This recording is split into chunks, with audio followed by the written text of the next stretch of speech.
Hello hello hello hello. आज हम लोग आए हैं एक्टिविटी के सीरीज़ में आगे बढ़ने, और हम लोगों ने एक केमिस्ट्री का एक्टिविटी का सीरीज़ किया था जिसमें हमने पूरा एक्टिविटी कवर किया था। आज हम लोग लेकर के आए हैं फिजिक्स का एक चैप्टर इलेक्ट्रिसिटी, और उसके आज पूरे एक्टिविटी को वन वीडियो में हम लोग निपटा लेंगे, ख़त्म कर लेंगे।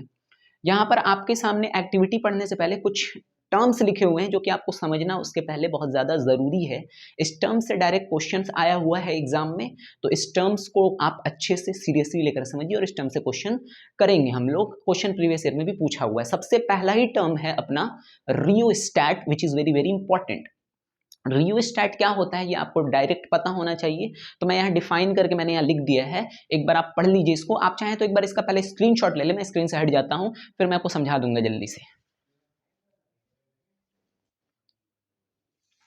आई होप आपने स्क्रीनशॉट ले लिया होगा। अब देखते हैं हम लोग रियोस्टेट का डेफिनेशन क्या लिखा हुआ है।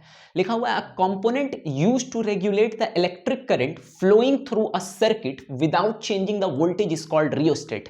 रियोस्टेट एक ऐसा डिवाइस होता है जो अपने करंट को चेंज करता है, करंट को रेगुलेट करता है सर्किट के अंदर without changing the voltage, voltage को बिना चेंज किए हुए। ये इंपॉर्टेंट इसमें बात है कि विदाउट चेंजिंग द वोल्टेज। आप ऐसा समझ लीजिए कि रियोस्टेट वेरिएबल होता है। इस तरीके से एक डिवाइस है जिसके अंदर एक प्लगिंग लगा हुआ है। अगर हम इस प्लगिंग को इधर इतना खिसका देंगे तो इस जगह पर रियोस्टेट आ जाएगा और यहां तक सिर्फ करंट फ्लो हो रहा होगा। अगर हम बढ़ाएंगे तो ये बढ़ जाएगा इस तरीके से। तो रियोस्टेट बेसिकली क्या कर रहा है? रियोस्टेट बेसिकली मेरे रेजिस्टेंस को क्या कर रहा है? रेजिस्टेंस को बढ़ा या घटा रहा है सर्किट के अंदर। लेकिन इंपॉर्टेंट बात क्या है? Without changing the voltage. Resistance को बढ़ाता है घटाता है without changing the voltage, that is known as rheostat. Rheostat किस तरह से दिखता है? तो इस तरीके से सिंबल में दिखता है। दोनों सिंबल दिया हुआ होता है, या तो ऐसे या तो ऐसे करके। तो वेरिएबल रेजिस्टेंस को ही रियोस्टेट कहते हैं, यानी जो रेजिस्टेंस को वेरिएबल करने में मदद करता है। आई होप कि आपको ये रियोस्टेट समझ में आया होगा। जस्ट एक डिवाइस है। अगला जो है, ये तीन टर्म जिसमें बच्चे बहुत ज्यादा ही कंफ्यूज रहते हैं, रेसिस्टर, रेसिस्टेंस और रेसिस्टिविटी। ये तीनों टर्म हम लोग बहुत अच्छे से पढ़ेंगे। देखिए रेसिस्टर क्या है? रेसिस्टर कोई भी कंडक्टर, कोई भी इलेक्ट्रिकल अप्लायंसेस है जिसका कुछ ना कुछ रेसिस्टेंस होता है। फॉर एग्जाम्पल मैं पंखे की बात करूं तो पंखा भी एक रेसिस्टर है। फॉर एग्जाम्पल मैं मोबाइल फोन की बात करूं तो मोबाइल फोन भी एक रेसिस्टर है। फॉर एग्जाम्पल मैं टीवी की बात करूं तो टीवी भी एक रेसिस्टर है। और ये सारे रेसिस्टर का एक रेसिस्टेंस होगा। तो लोग कंफ्यूज होते हैं कि रेसिस्टर और रेसिस्टेंस सेम है। नहीं, रेसिस्टर बेसिकली क्या है? A conductor having some resistance. एक तरह का कंडक्टर। कंडक्टर तो आप लोग सुने होंगे, इलेक्ट्रिकल अप्लायंसेस सुने होंगे। तो जितने भी इलेक्ट्रिकल अप्लायंसेस, जितने भी कंडक्टर हैं, वो क्या है? आपके रेसिस्टर हैं। रेसिस्टर समझ में आ गया होगा। रेसिस्टेंस पर बात करते हैं। देखिए रेसिस्टेंस का मतलब होता है रोड़ा, रुकावट, बाधा। तो करंट अगर फ्लो कर रहा है कंडक्टर में तो उसको रोकने में जो रोड़ा, रुकावट और बाधा आ रहा है, तकलीफ, परेशानी आ रही है, that is known as resistance. English में इसको कहते हैं obstruction in the path of moving electron. For example ये एक कंडक्टर है और इस कंडक्टर के अंदर अगर करंट फ्लो हो रहा है और इस करंट के फ्लो में कोई रुकावट आ गया तो that is basically known as resistance. हर कंडक्टर का कुछ ना कुछ रेसिस्टेंस होता है। अगर टीवी है वो तो टीवी का अपना कुछ रेसिस्टेंस होगा, अगर पंखा है वो तो पंखा का अपना कुछ रेसिस्टेंस होगा, अगर मोबाइल फोन है वो तो मोबाइल फोन का अपना कुछ रेसिस्टेंस होगा।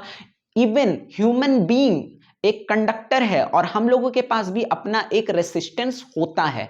तो आई होप कि आपको रेसिस्टर और रेसिस्टेंस समझ में आया होगा। अगला जो टर्म है दैट इज रेसिस्टिविटी। अब रेसिस्टिविटी क्या है सर? देखिए रेसिस्टिविटी कुछ भी नहीं, रेसिस्टिविटी एक स्पेशल रेसिस्टेंस है, स्पेशल रेजिस्टेंस है। मतलब कहने का ये है मेरा कि अगर आप एक वायर ले लीजिए, वायर मतलब कोई एक कंडक्टर ले लीजिए और इस कंडक्टर में एक छोटे से पीस को काट लीजिए। कितने छोटे से पीस को सर?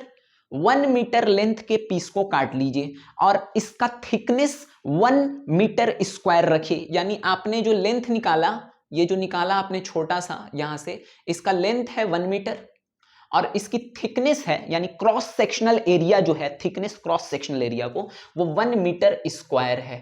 1 metre square. आप एक फॉर्मूला पढ़े होंगे जो कि होता है R equal to rho L by A. Rho L by A, जहां पर R रेसिस्टेंस है, रो रेसिस्टिविटी है, L लेंथ है, A area of cross section है। अगर आप निकालिएगा तो हमने L को माना है 1 और ए को भी माना है 1, तो बेसिकली 1 से 1 कैंसिल होकर के 1 हो गया, तो रेसिस्टेंस किसके बराबर हो गया, रेसिस्टेंस बराबर हो गया रेसिस्टिविटी के बराबर हो गया, रेजिस्टेंस बराबर हो गया रेजिस्टिविटी के। यहां पर देखिए रेजिस्टेंस रेजिस्टिविटी के बराबर होता है, मतलब रेजिस्टिविटी कुछ नहीं, एक तरह का स्पेशल रेसिस्टेंस है जिसमें हम लोग उसका लेंथ 1 मीटर लेते हैं और cross sectional area 1 metre square लेते हैं। वही बात मैंने लिखा है कि special resistance of a conductor with unit length, unit मतलब 1 होता है, with unit length and unit area of cross section, and unit area of cross section. ये 3 डिफरेंस है रेसिस्टर, रेसिस्टेंस और रेसिस्टिविटी में। आई होप आपको समझ में आया होगा, नहीं आया तो एक बार वीडियो को बैक करके देखिए। रेसिस्टर किसी भी कंडक्टर को, रेजिस्टेंस जो करंट के बाद रुकावट आ रहा है, करंट के रास्ते में जो रुकावट आ रही है, करंट के रास्ते में जो बाधा आ रहा है, इलेक्ट्रॉन के बहने में जो बाधा आ रहा है, that is resistance. Resistivity, resistivity special resistance, यानी कि यूनिट लेंथ अगर लेते हैं और यूनिट क्रॉस सेक्शनल एरिया लेते हैं तो उसमें जो रेजिस्टेंस लग रहा है that is basically resistivity. For example ये कंडक्टर है, इसका छोटू सा पार्ट निकाला मैंने, कितना छोटू सा पार्ट निकाला, तो 1 मीटर लेंथ और 1 metre square cross sectional area. इस छोटू से पार्ट में जो रेजिस्टेंस लग रहा होगा, जो रुकावट आ रही होगी, जो बाधाएं आ रही होंगी, वो क्या हो गया, रेजिस्टिविटी हो गया। बेसिकली रेजिस्टिविटी इसी को कहते हैं। ठीक, एक और बहुत इंपॉर्टेंट कंसेप्ट है, टर्म है which is very very important, जो कि आपके एक्सपेरिमेंट में यूज होगा, that is least count. That is basically least count. Least count किसको कहते हैं, least count smallest measurement of an instrument. किसी भी इंस्ट्रूमेंट को एक्यूरेटली मेजर करने के लिए उसका एक छोटा मेजरमेंट निकालना पड़ता है। सबसे छोटा मेजरमेंट उस इंस्ट्रूमेंट का क्या कहलाता है, लीस्ट काउंट कहलाता है, एलसी कहलाता है। तो आपसे कोई बोले लीस्ट काउंट क्या होता है, तो बोलिए कि उस इंस्ट्रूमेंट का सबसे छोटा measurement is known as least count. Smallest measurement of an instrument is known as least count. अब लीस्ट काउंट निकालने का एक फॉर्मूला हुआ करता है, क्या फॉर्मूला हुआ करता है, range of device upon total number of device division in device. आप जो रेंज दिया हुआ है उस इंस्ट्रूमेंट का वो लिख दीजिए। फॉर एग्जांपल एक एग्जांपल ले लें अगर हम, तो ये मेरा एम मीटर है। एम मीटर में आप रेंज देखिए, यहां पर मेंशन है 0 to 0.1, 0 to 0.1 रेंज मेरे को मेंशन है।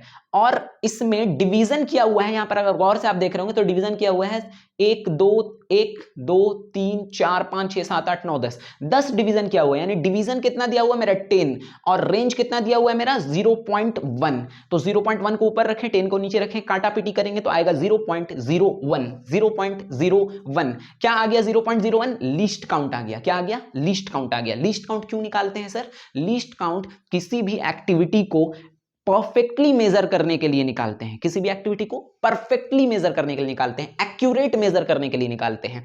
लिस्ट काउंट निकालने का फॉर्मूला बता दिए, एक एग्जांपल दे दिए, आई होप आपको समझ में आया होगा। हम लोग इसका एक्सपेरिमेंट में इस्तेमाल करेंगे। ओके, तो ये देखिए आपके सामने यहां पर बोर्ड पर लिख दिया है मैंने, ammeter reading, voltmeter reading और रेजिस्टेंस। बेसिकली हम लोगों को लीस्ट काउंट अच्छे से निकाल लेना है, वोल्ट मीटर का और एम मीटर का। लीस्ट काउंट क्यों निकालते हैं मैंने बताया, लीस्ट काउंट एक्यूरेट कैलकुलेशन के लिए, प्रिसाइज कैलकुलेशन के लिए निकालते हैं। लिस्ट काउंट निकालना इसीलिए ज़रूरी होता है। लिस्ट काउंट होता क्या वो भी बता दिया मैंने। सवाल यहाँ से एक्चुअल में आपसे पूछेगा। सवाल देखिए, मैंने एम मीटर के रीडिंग को लिख लिया निकाल कर एम मीटर के डिवाइस से, क्योंकि एम मीटर वो डिवाइस है जो किसको मेजर करता है, करंट को। वोल्ट मीटर से मैंने वोल्ट मीटर के रीडिंग को लिख लिया। वोल्ट मीटर क्या है सर, वोल्ट मीटर वो डिवाइस है जो मेजर करता है पोटेंशियल डिफरेंस को, यानी वोल्टेज को। इसके अलावा मैंने रेजिस्टेंस निकाल लिया। कैसे निकाला, रेजिस्टेंस के फॉर्मूले से, R बराबर VI।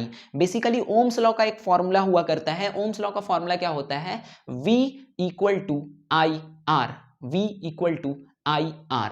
ओम्स लॉ, अभी चूंकि एक्टिविटी पढ़ा रहे हैं तो ओम्स लॉ स्टेट करने का वक्त नहीं है। आप लोगों को पता होगा कि V इक्वल टू IR होता है। यहां से R को अकेला करेंगे तो ये हो जाएगा V अपॉन I। तो बेसिकली यहां से हम लोग क्या निकाल लिए, रेजिस्टेंस निकाल लिए हैं। अब देखिए यहां पर एम मीटर के रीडिंग में 3 रीडिंग हम लोग लिए हैं एम मीटर का। सर 3 रीडिंग कैसे ले लिए, वही रियोस्टैट जो हम लोगों ने अपने एक्सपेरिमेंट में लिया है उसकी मदद से। एक बार रियोस्टैट को हमने फिक्स किया तो यहां तक का रीडिंग लिया, फिर दूसरे बार फिक्स करके हमने रेजिस्टेंस बढ़ाया थोड़ा सा, फिर तीसरी बार रेजिस्टेंस थोड़ा सा और बढ़ाया, क्योंकि रियोस्टेट एक ऐसा डिवाइस है जो कि सर्किट के अंदर करंट को रेगुलेट करता है। रेजिस्टेंस वेरिएबल कहलाता है एक्चुअल में। हम लोग इसकी मदद से रेजिस्टेंस को घटा भी सकते हैं, बढ़ा भी सकते हैं, लेकिन वोल्टेज में उससे कोई भी चेंजिंग नहीं आता है। तो एक रीडिंग में 0.02 एम-मीटर का रीडिंग है, दूसरे में 0.03 एम-मीटर का रीडिंग है, तीसरे में 0.04 एम-मीटर का रीडिंग है। यहाँ पर पोटेंशियल डिफरेंस 0.04, 0.06, 0.08 पोटेंशियल डिफरेंस को मेजर करते हैं वोल्ट में, करंट को मेजर करते हैं एम्पियर में। यहाँ पर रेजिस्टेंस का फॉर्मूला देखिए V/I। आप बताइए कि V है मेरा 0.04 पहले केस में और I है मेरा 0.02, काटा पीटी करके कितना आएगा 2 ओम। रेजिस्टेंस का यूनिट क्या होता है, ओम होता है। यहां पर 0.3, 0.6, तो पोटेंशियल डिफरेंस है मेरा 0.06, यानी V मेरा 0.06 है, I मेरा कितना है 0.03, आएगा कितना 2 ओम। काटा पीटी करेंगे, काटा पीटी करके 2 ओम आएगा। यहां देखेंगे रेजिस्टेंस 3, तो 0.08 मेरा पोटेंशियल डिफरेंस है, 0.04 मेरा करंट है, आएगा कितना काटा पीटी करके 2 ओम। आप क्या ऑब्जर्व कर रहे हैं कि सर तीनों केस में मेरा रेजिस्टेंस कांस्टेंट है। क्या कांस्टेंट है, रेजिस्टेंस कांस्टेंट है। यही समझना है हम लोगों को। यहां पर एक ग्राफ बनाया गया, इस ग्राफ से सवाल पूछता है। सबसे पहले तो आपको ग्राफ बोल देगा बनाने के लिए, तो आप इस तरीके से रीडिंग लिख लेंगे और रीडिंग लिख करके ये ग्राफ बना देंगे। आप ग्राफ डायरेक्ट भी बना सकते हैं। तो यहां पर ये डेटा हमने ले लिया है। यहां पर बेसिकली हम लोगों का जो रेंज आ रहा था, रेंज 0.1 से 0.10 तक लिया है हमने। बेसिकली यहां पर दर्शा दिया गया है 0.08 तक, तो 0.01, 0.02, 0.03, इस तरह से 0.08 तक। एक्स एक्सिस पर हमने करंट रखा है, वाई एक्सिस पर हमने वोल्टेज रखा है, यानी पोटेंशियल डिफरेंस रखा है। इस बात का ध्यान रखिएगा। यहां पर भी रेंज बैठा दिया है। अब इसके अकॉर्डिंग हमने ग्राफ बना लिया। ग्राफ बनाने आपको आता होगा। यहां देखिए करंट 0.02 और वोल्टेज 0.04, करंट 0.02, वोल्टेज 0.04। यहां पर आ गया बिंदा। Current 0.03, voltage 0.06, current 0.03, voltage 0.06, current 0.04 और वोल्टेज 0.08। बेसिकली यहां पर आ गया बिंदा। जब आप तीनों डॉटेड लाइन को मिलाइएगा तो तीनों डॉटेड लाइन एक स्ट्रेट लाइन आएगी। यस, एक स्ट्रेट लाइन आएगी, और इस स्ट्रेट लाइन को हम लोग स्लोप भी कहते हैं। क्या बोलते हैं, स्लोप भी कहते हैं। तो रेजिस्टेंस ग्राफ से कैसे पता चलेगा, ऐसे तो पता चल जा रहा है रेजिस्टेंस की सेम है, तो ग्राफ से कैसे पता चलेगा। देखिए स्ट्रेट लाइन जो है वो स्लोप है, और स्लोप का मतलब क्या होता है, स्लोप मींस, जैसे हम कहानी बता रहे वैसे देखिए, slope means tan theta. Slope means sir, slope means tan theta, और tan थीटा ट्रिग्नोमेट्री में पढ़ाया गया होगा, होता है परपेंडिकुलर बाई बेस। कितना होता है, perpendicular by base, P by B। Slope means tan theta, tan theta means perpendicular by base. आइए सबका स्लोप निकाल करके, स्लोप के फॉर्मूले से हम लोग ये tan थीटा निकाल करके देखते हैं, यानी एंगल निकाल करके देखते हैं। सर स्लोप हमेशा एक्स एक्सिस के साथ एंगल बनाता है। तो अपना ये स्लोप है अगर, तो ये वाला एंगल एक्स एक्सिस के साथ बनाएगा। यहां पर एक्स एक्सिस के साथ ये एंगल बनाएगा, तो यहां पर रेजिस्टेंस कैसे पता चलेगा हम लोगों को, वही सर P बाई B। ये पूरा एरिया आपका P है, ये पूरा एरिया आपका P है, और ये पूरा एरिया आपका B है। P कितना दिया हुआ है 0.04, यहां तक आया है बेसिकली। B कितना दिया हुआ है, तो सर B दिया हुआ है 0.02 से 0 तक। तो ये बेसिकली डिफरेंस कितना हो जाता है, ये डिफरेंस हो जाता है 0.02 का। आप जब इसको कीजिएगा 0.04 डिवाइडेड बाई 0.02, कट करके कितना आएगा, कट करके आएगा 2 ओम। कितना आएगा, 2 ओम आएगा। ठीक है। अब यहां का देखिए, हर जगह पर, इस पूरे पॉइंट पर, इस पूरे लाइन पर रेजिस्टेंस हर जगह कांस्टेंट है। यहां पर दिखा आपको कांस्टेंट। इस पॉइंट पर बात कर लें, तो इस पॉइंट पर बात कर लें तो आपका स्लोप क्या होता है सर, स्लोप वो जो कि अपने एक्स के साथ, अपने एक्स एक्सिस के साथ एंगल बनाता है। सर ये मेरा यहाँ स्लोप रहा, ये एक्स एक्सिस ये रहा, इसके साथ एंगल बनाएगा ये वाला। अब यहाँ पर रेजिस्टेंस चेक करेंगे, तो रेजिस्टेंस चेक करने का formula, slope means tan theta, tan theta means P by B। यहाँ पर P कौन है सर, यहाँ पर P ये है। बताइए कितने का डिफरेंस है, 0.6 से 0.4, मतलब 0.02 का। कितने का, 0.02 का। और नीचे मेरा बेस, परपेंडिकुलर बाई बेस होता है, ये P है, ये आपका B है, ये P है, और ये आपका क्या है B।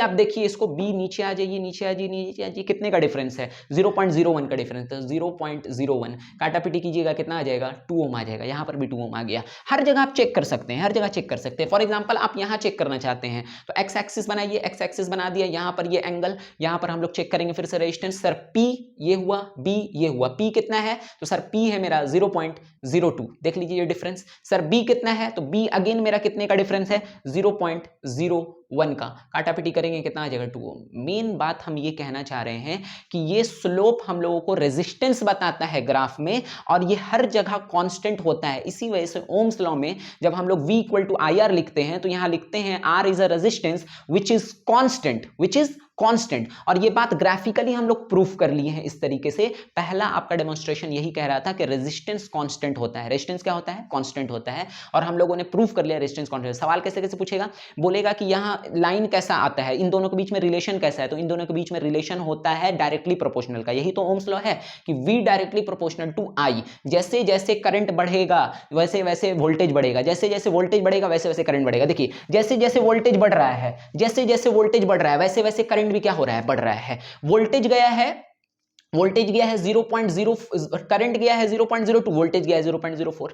आपका करंट गया है 0.03, तो वोल्टेज भी बढ़ गया है यहां पर 0.06। आपका करंट गया है 0.04, तो वोल्टेज भी बढ़ गया है यहां पर 0.08। या यूं कह लीजिए कि वोल्टेज बढ़ रहा है तो साथ साथ क्या बढ़ रहा है, करंट बढ़ रहा है। तो एक चीज बढ़ रही है दूसरी भी बढ़ रही है। ये कैसा प्रोपोर्शन होता है, डायरेक्टली प्रोपोर्शनल होता है। यानी V डायरेक्टली प्रोपोर्शनल टू क्या हो गया है, I हो गया है। ग्राफ में स्ट्रेट लाइन आता है, क्योंकि डायरेक्टली प्रोपोर्शनल का ग्राफ हमेशा कैसा होता है, स्ट्रेट लाइन। ये स्ट्रेट लाइन क्या है, ये स्ट्रेट लाइन हम लोगों को रेजिस्टेंस बताता है, और ये रेजिस्टेंस ओवरऑल एवरीवेयर क्या है, कांस्टेंट होता है। लेकिन एक शर्त के साथ, अगर आप यहां पर टेम्परेचर कांस्टेंट नहीं रखें तो ये रेजिस्टेंस कांस्टेंट नहीं रहेगा, because resistance depends on temperature. Resistance चार चीजों पर डिपेंड करता है, रेजिस्टेंस चार चीजों पर डिपेंड करता है। रेजिस्टेंस डिपेंड्स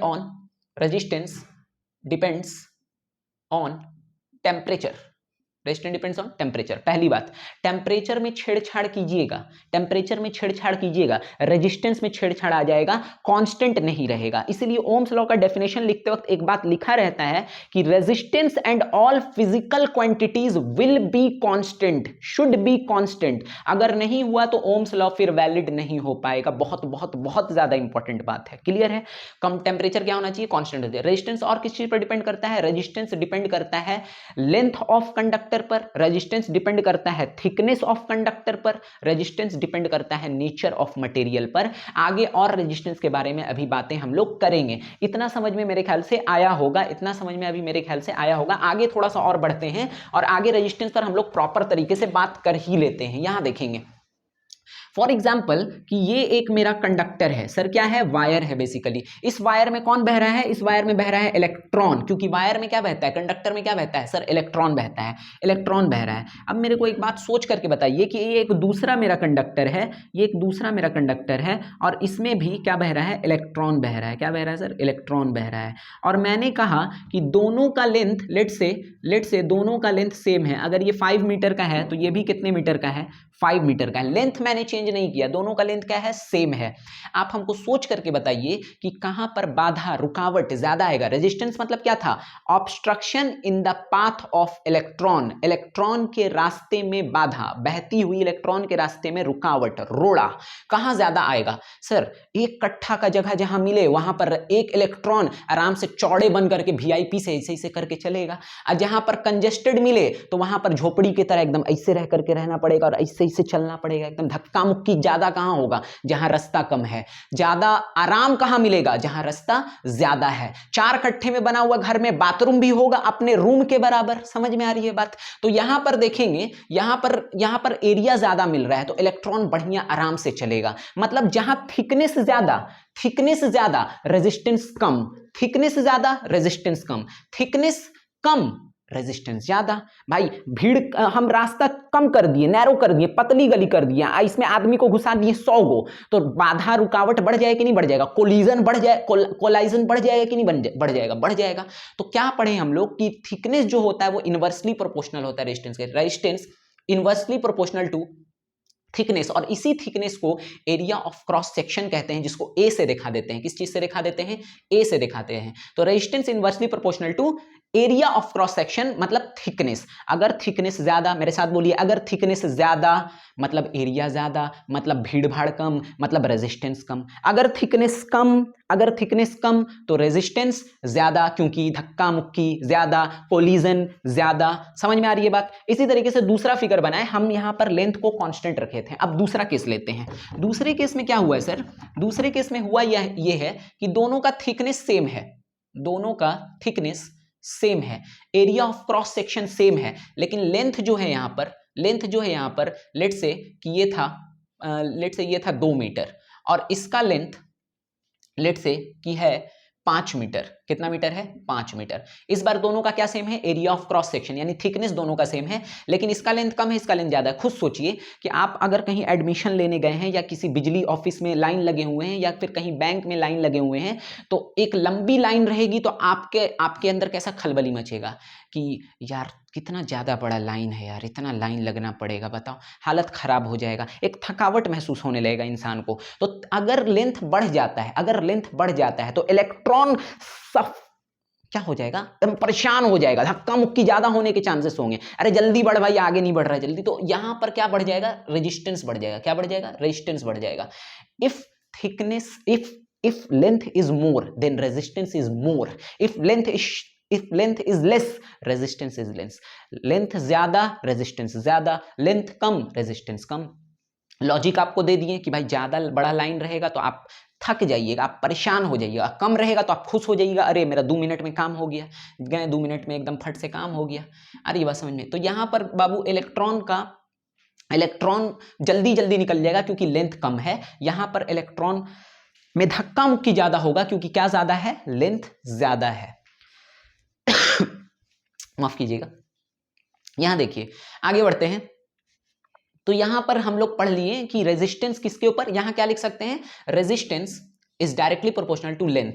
इन दोनों रिलेशन को जब आप आपस में मिलाइएगा तो एक फॉर्मूला तैयार होता है, resistance directly proportional to length and inversely proportional to area. दिख रहा है कि नहीं दिख रहा है? दिख रहा है। सर हम लोगों को प्रोपोर्शनल में चीजें नहीं पसंद है तो प्रोपोर्शनल हटा दीजिए। प्रोपोर्शनल को हटा देंगे तो इक्वल टू का साइन आएगा, और जब कभी भी प्रोपोर्शनल हटता है कुर्बानी मांगता है। क्या कुर्बानी मांगता है? कि हमको एक कांस्टेंट दो, और यहां पर एक कांस्टेंट आएगा और इसी कांस्टेंट का नाम है रेजिस्टिविटी। शुरू में हम आपको बता चुके हैं कि रेजिस्टिविटी का डेफिनेशन क्या होता है, सिंपल, सरल, आसान। तो R equal to rho L by A. Resistivity को हम लोग कहते हैं रो, दिखाते हैं इस तरीके से, तो रेजिस्टेंस का एक फॉर्मूला बन गया R equal to rho L by A. इससे बहुत ज्यादा न्यूमेरिकल क्वेश्चन पूछता है, समझ में आ रही है बात? इससे बहुत ज्यादा न्यूमेरिकल क्वेश्चन पूछता है, ठीक है, समझ रहे हैं? अब देखिए हम लोग कुछ क्वेश्चंस कर लेते हैं इस वाले पूरे सेक्शन से रिलेटेड, ताकि आपको समझ में आ जाए कि क्वेश्चन कैसा आता है। देखिए आपको मेनली फोकस करना है क्वेश्चंस पर कि क्वेश्चंस कैसा पूछता है। अब तक जो बताएं उससे रिलेटेड क्वेश्चन पूछता है, वो जो ग्राफ वाला क्वेश्चन है उससे रिलेटेड क्वेश्चन पूछता है, वो जो स्ट्रेट लाइन है पूछता है उसका मतलब क्या होता है, वो क्या बताता है आपको, वो बेसिकली स्लोप होता है, और स्लोप ही आपको क्या देता है? रेजिस्टेंस देता है। निकालने का फॉर्मूला स्लोप होता है tan थीटा, tan थीटा मतलब होता है P बाई बी, रेजिस्टेंस वहां से कैलकुलेट कर लेंगे। समझ में आ रही है बात? क्वेश्चन हम लोग करेंगे अभी, छोटा छोटा जल्दी से क्वेश्चंस देख लेते हैं। जैसे हम आपसे क्वेश्चन पूछे कि सेटअप में हम लोग वोल्ट मीटर को सर्किट के अंदर किस तरीके से प्लेस्ड करते हैं, तो वोल्ट मीटर इज, देखिए ये सब छोटा छोटा क्वेश्चन है जो एमसीक्यू में बार बार पूछा जाता है। Volt meter is always connected in parallel. Volt meter को हमेशा पैरेलली कनेक्ट किया जाता है। एक वाई वाला भी सवाल पूछ लेता है कि वोल्ट मीटर को हमेशा पैरेलल में क्यों कनेक्ट किया जाता है, तो वाई वाला क्वेश्चन हम आपको बता देंगे लास्ट में, ठीक है ना? आप वाई वाला क्वेश्चन आपको अगर पता है तो कमेंट करके भी बताइएगा, नहीं तो लास्ट में बता देंगे। वाई का सवाल भी पूछता है कि why voltmeter is connected in parallel, लेकिन आपको पहले छोटी छोटी बात कि voltmeter is always connected in parallel. Ammeter की बात कर लें जो कि करंट मेजर कर रहा था, ammeter is generally always connected in series. Ammeter को सीरीज में, वोल्ट मीटर को पैरेलल में, एम मीटर को सीरीज में, वोल्ट मीटर को पैरेलल में। इसी तरीके से अगर हम लोग बात करें कुछ और क्वेश्चन, देखिए मैं क्वेश्चंस पढ़ दे रहा हूं आपके सामने, आप उस क्वेश्चंस का जवाब देने की कोशिश कीजिएगा एक बार।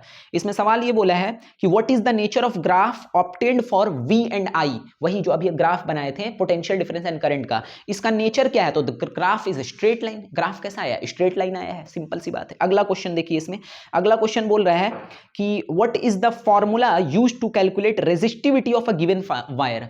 रेजिस्टिविटी ऑफ अ वायर का फॉर्मूला बताइए। तो अभी मैंने आपको बताया कि भाई रेजिस्टेंस का फॉर्मूला क्या होता है? Rho L by A, rho L by A, इनको मिला करके तो यहां से रेजिस्टिविटी निकालेंगे, तो रेजिस्टिविटी को किए अकेले, एरिया इधर गया इसके साथ गुना में, और लेंथ आ गया इधर डिवीजन में, तो ये बन गया रेजिस्टिविटी का फॉर्मूला। कोई बड़ी बात है? कोई बड़ी बात नहीं, ये सिखा दिए आपको करना। आगे देखिए क्वेश्चन, आगे क्वेश्चन क्या बोल रहा है?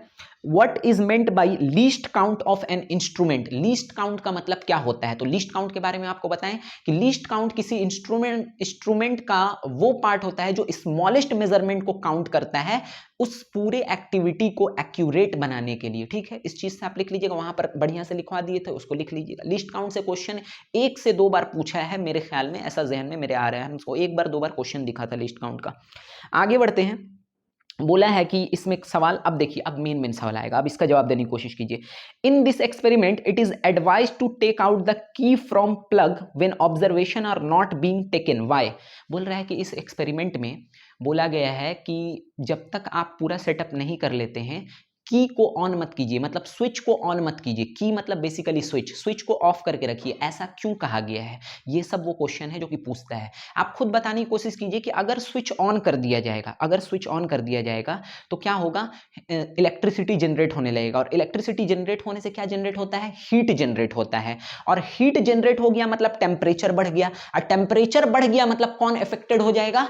रेजिस्टेंस अफेक्टेड हो जाएगा, because resistance depends on temperature. और रेजिस्टेंस अफेक्टेड हो गया तो आपका ओम लॉ भूसाक हो गया, खत्म हो गया, कहानी उसका खत्म, एकदम फेंका जाएगा ओम्स लॉ। ओम्स लॉ तभी एप्लीकेबल है when the temperature and other physical quantities should be constant। नहीं रहा तो ओम्स लॉ एप्लीकेबल नहीं होगा, सिंपल सी बात है। तो इस वाले क्वेश्चन का जवाब क्या होगा कि भैया इसलिए कहा गया है प्लग को ऑफ रखने के लिए, की को ऑफ रखने के लिए, ताकि हीट जनरेट ना हो, और हीट जनरेट की वजह से टेम्परेचर ना बढ़े, जिसकी वजह से रेजिस्टेंस मेरा चेंज ना हो जाए। रेजिस्टेंस को बचाने के लिए, रेजिस्टेंस को कांस्टेंट रखने के लिए हमको बोला गया कि प्लग की को ऑफ करके रखो, स्विच को ऑफ करके रखो। आई होप आपको इसका जवाब मिला होगा। दूसरा क्वेश्चन बोल रहा है, अच्छा एक बात और ध्यान में रखिए कि कभी भी सर्किट में लेट से हम एक यहां पर सर्किट बनाते हैं, नॉर्मल सा सर्किट में, ये अपना सोर्स होता है, ये क्या होता है? अपना सोर्स होता है।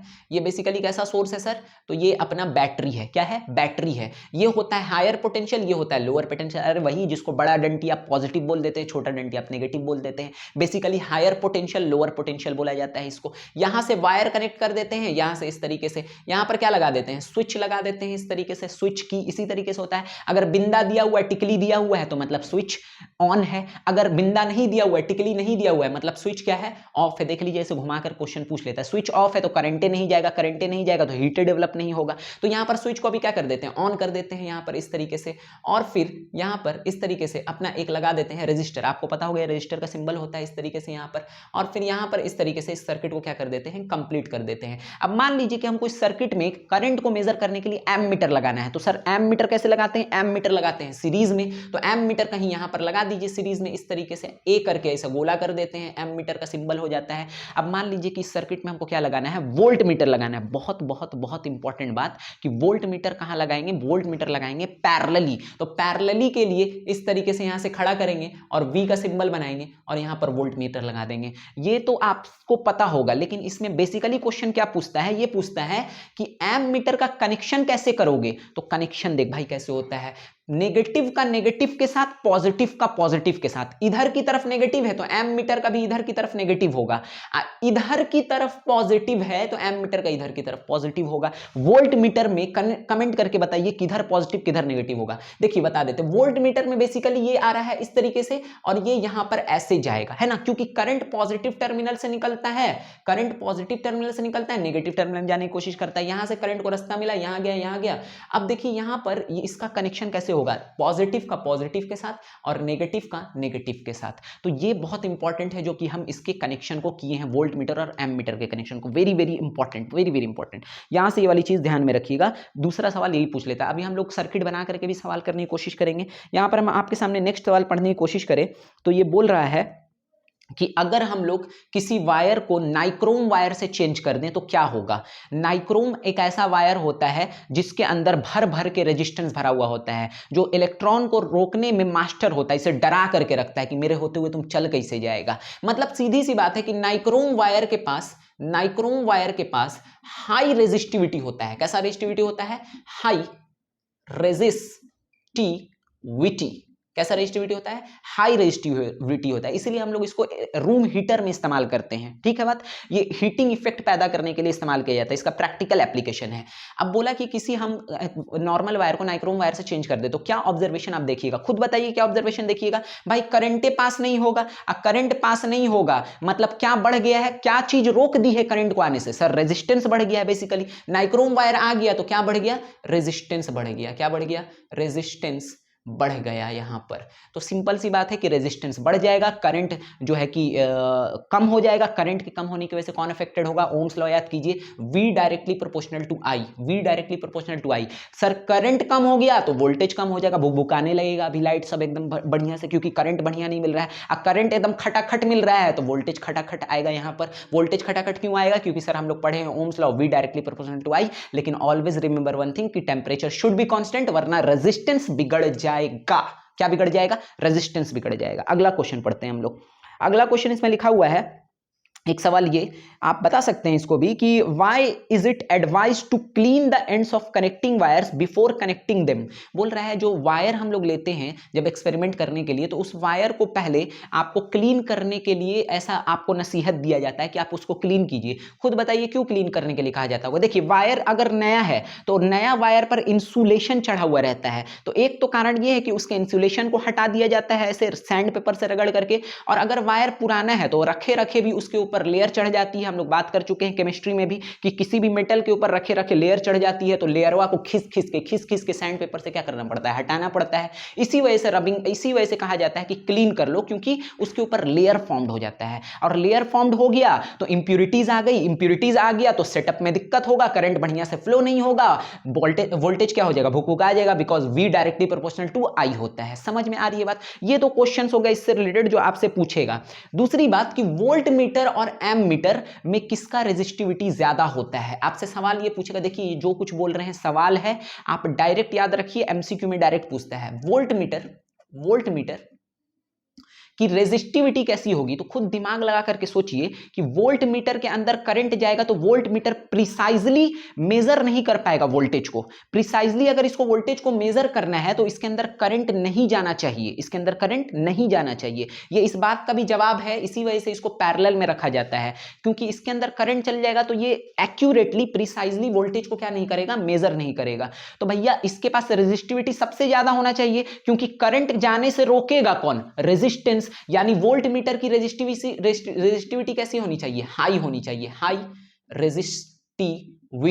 और वही बात कर ले एम मीटर की। किसकी बात कर ले? एम मीटर की, जो क्या करता है? करंट को मेजर करता है। अगर इसके बारे में आपसे पूछ दिया जाए कि इसकी रेजिस्टिविटी कैसी होगी, तो दिमाग लगाइए कि एम मीटर करंट को मेजर करता है। अब करंट को मेजर करने के लिए उसके अंदर करंट घुसना चाहिए कि नहीं घुसना चाहिए? तब भी तो पूरे सर्किट का करंट मेजर करेगा, क्योंकि ये सीरीज में लगाया किस लिए जाता है? ताकि पूरे सर्किटवा का करंट जो है इसके पास आ जाए, घुस जाए। इसके पास पूरा सर्किटवा का करंट घुसेगा तभी नहीं मेजर करेगा। यानी इसके पास रेजिस्टिविटी ना के बराबर होनी चाहिए, होनी ही नहीं चाहिए, ताकि आराम से करंट पूरा धक्का-धक इसके अंदर घुस जाए और ये पूरा क्या कर ले? पूरे सर्किट के करंट को क्या कर ले? मेजर कर ले। तो इसकी रेजिस्टिविटी कैसी होनी चाहिए? इसकी रेजिस्टिविटी लो होनी चाहिए, लो रेजिस्टिविटी। कैसी होनी चाहिए? लो रेजिस्टिविटी। आई होप आपको यहां तक समझ में आ रहा होगा। आगे और इसमें बढ़ते हैं हम। ये आप देख रहे हैं कि कुछ क्वेश्चंस आपके सामने ले लिए। देखिए सवाल ऐसा ही पूछता है। हम लोग का बेसिक अप्रोच क्या है कि सवाल कैसा रहेगा ये मेंशन डायरेक्ट करना है। तो ये कुछ लिखा हुआ, ये हॉलनाक फिगर नहीं है, आपको लग रहा होगा अभी बहुत आसान हो जाएगा। इन सब में गलतियां ढूंढनी होती है बेसिकली। आपने ऐसा क्वेश्चन सैंपल पेपर में देखा होगा, प्रीवियस ईयर देखा होगा। अगर आप बना रहे हैं तो बनाइए, वक्त नहीं है। और ये बहुत लल्लू सा क्वेश्चन होता है। देखिए यहाँ पर जैसे कि पहला क्वेश्चन है, तो इस पहले क्वेश्चन में ए नंबर में देखिए क्या है? एक रियोस्टेट लगा हुआ है, यहाँ पर एक की लगा हुआ है जो कि ऑन पोजीशन में, बेसिकली स्विच है जो कि ऑन पोजीशन में है।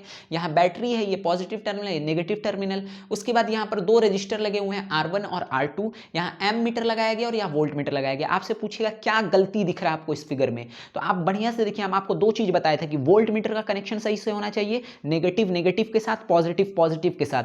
और यहाँ पर हम आपको बताए थे एम मीटर का भी कनेक्शन सही से होना चाहिए, पॉजिटिव के साथ, नेगेटिव के साथ। दूसरी चीज ये बताए थे कि एम मीटर सीरीज में लगा हुआ होना चाहिए और वोल्ट मीटर किस में लगा हुआ होना चाहिए? वोल्ट मीटर लगा हुआ होना चाहिए पैरेलल में। यहां देखेंगे अगर आप, तो इसको देखिए, एम मीटर को चेक करते हैं तो एम मीटर में यहां नेगेटिव, यानी नेगेटिव किसके साथ? नेगेटिव के साथ, बढ़िया है। पॉजिटिव किसके साथ? तो पॉजिटिव के साथ। वोल्ट मीटर को अगर आप देखिएगा तो इस साइड पॉजिटिव लिखा हुआ है, इधर तो जा रहा है क्या? नेगेटिव जा रहा है। मतलब वोल्ट मीटर का कनेक्शन सही नहीं है, वोल्ट मीटर का कनेक्शन सही नहीं है, पहली गलती। दूसरी गलती, इसमें सवाल में ये पूछा था क्या R1 एंड R2 पैरेलल ही हैं? तो क्या R1 और R2 पैरेलल ही हैं? पैरेलल कैसे चेक करते हैं? पैरेलल का मतलब करंट डिवाइड होगा, पैरेलल का मतलब करंट को दो रास्ते मिलेंगे या दो से ज्यादा रास्ते मिलेंगे, डिवाइड होगा, वोल्टेज सेम रहेगा। देखिए पैरेलल का सीधा मतलब होता है current divide voltage same, current divide voltage same.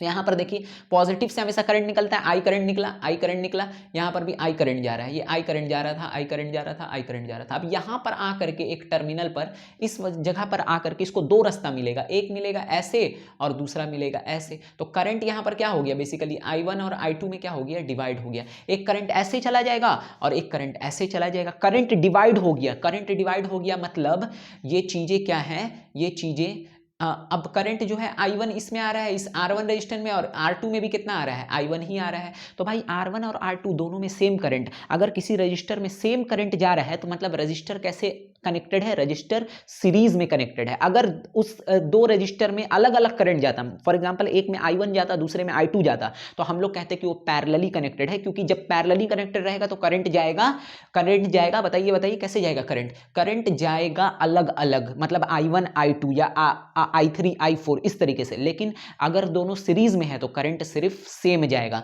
तो इसमें भी I1 आ रहा है और इसमें भी I1 आ रहा है। आ रही बात समझ में? तो अपना क्या क्या गलती निकला, एक तो वोल्ट मीटर सही से कनेक्ट नहीं किया, दूसरा कि R1 और R2 सेम नहीं है। रीजन ये कि दोनों में करंट सेम जा रहा है। पहला क्वेश्चन समझ में आया, सिंपल सा उड़ा दिए हम लोग क्वेश्चन को, डरना नहीं है। दूसरा देखिए क्वेश्चन, दूसरा क्वेश्चन में भी अगर आप देखने की कोशिश कीजिएगा तो आपसे सवाल ये पूछा है कि एम मीटर और वोल्ट मीटर रीडिंग कर पाएगा कि नहीं कर पाएगा। तो आइए चेक करते हैं। एम मीटर को देखें, सबसे पहले कनेक्शन चेक कर लेंगे। एम मीटर लगा हुआ है यहाँ पर, ये पॉजिटिव टर्मिनल, ये नेगेटिव, तो पॉजिटिव पॉजिटिव के साथ, नेगेटिव नेगेटिव के साथ, बढ़िया। वोल्ट मीटर को चेक कर लेते, तो वोल्ट मीटर नेगेटिव नेगेटिव के साथ, पॉजिटिव पॉजिटिव के साथ, दोनों कनेक्शन इसका सही है इस बार। एम मीटर आपके सीरीज में लगा हुआ है, सीरीज का मतलब क्या होता है सर, करंट सेम जाएगा। तो भाई यहां से करंट निकला आई, यहां से निकला आई, तो मेन सर्किट में तो आई ही करंट जा रहा है। और सीरीज में एम मीटर रहता है, वोल्ट मीटर हमेशा किस में रहता है, पैरेलल में रहता है। तो देखिए वोल्ट मीटर में जाते जाते यहाँ से करंट डिवाइड हो जाएगा। अब करंट यहाँ ऊपर चला जाएगा, यहाँ तक आई जा रहा था, यहाँ पर I1 चला जाएगा, यहाँ पर I1 चला जाएगा, और फिर यहाँ पर I1 आकर के मिल जाएगा और दोबारा से क्या बन जाएगा, I बन जाएगा। यहाँ तक क्या आ रहा है, I1 आ रहा है।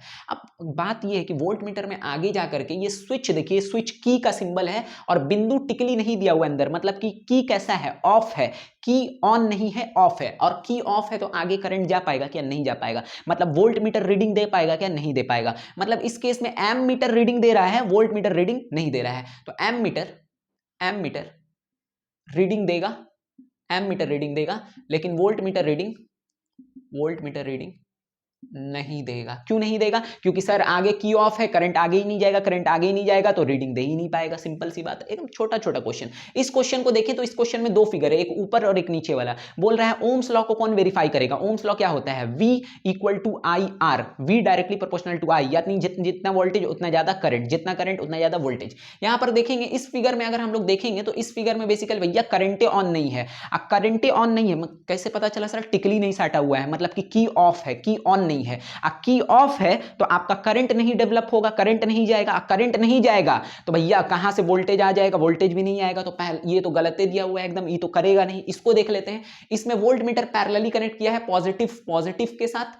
गौर से देखें, यहां यहां यहां यहां यहां यहां यहां यहां यहां यहां यहां होना चाहिए था, यहां होना चाहिए था नेगेटिव, और यहां होना चाहिए था पॉजिटिव। बेसिकली यहाँ होना चाहिए था नेगेटिव, यहाँ पॉजिटिव। तो यहाँ देखें कनेक्शन सब सही है बढ़िया से, और यहाँ पर जो है तो आपका की भी ऑन है, तो ये आपके ओम्स लॉ को क्या कर लेगा, वैलिड कर लेगा, क्योंकि सब चीज सही है। करंट आ जाएगा तो वोल्टेज आ जाएगा, तो जितना करंट उतना वोल्टेज। स्ट्रेट लाइन किसको शो करता है, रेजिस्टेंस को शो करता है। सो लोग बता चुके हैं, पीछे वीडियो में बात कर चुके हैं।